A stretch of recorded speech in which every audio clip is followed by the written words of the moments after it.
উত্তর কলকাতার হেদুয়া পার্ক আমাদের সকলেরই ভীষণ পরিচিত একটা জায়গা। বিধান সরণির ওপর একদিকে স্কটিশ চার্চ কলেজ ও অন্যদিকে বেথুন কলেজের মাঝে থাকা এই পার্কটির নাম খাতায় কলমে আজাদিনবাগ হলেও লোকমুখে এই পুকুরটি হেদুয়া বা হেদো নামেই বেশি পরিচিত। কলকাতার গল্পকথার এবারের পর্বে আপনাদের জন্য রইল এই হেদো নামের আড়ালে লুকিয়ে থাকা ইতিহাসের গল্প।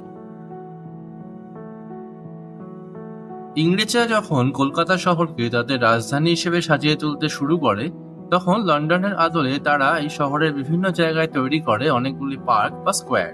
উদাহরণ হিসেবে বলা যেতে পারে ডালহাউসি স্কোয়ার, কলেজ স্কোয়ার বা ম্যাডক স্কোয়ারের কথা। একটু লক্ষ্য করলেই দেখা যায় অধিকাংশ ক্ষেত্রে এই স্কোয়ারগুলোর মধ্যে থাকে একটা করে ছোট পুকুর বা জলাশয়।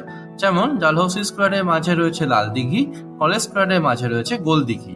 ঠিক সেই রকমই এই হেদুয়া পার্কও তৈরি করা হয়েছিল একটি স্কোয়ার হিসেবে, এবং লর্ড কর্নওয়ালিসের নামে সেই স্কোয়ারটির নাম ছিল কর্নওয়ালিস স্কোয়ার। তবে এই পুকুরের হেদো নামটি সম্ভবত আরো পুরনো।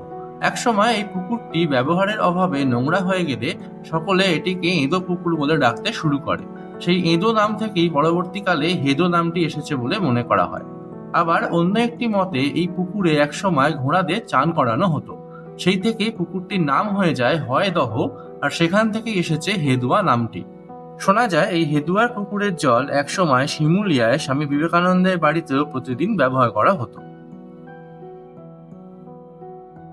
জানাতে ভুলবেন না কেমন লাগলো হেদুয়ার নামকরণের পেছনে লুকিয়ে থাকা এই ইতিহাসের গল্প।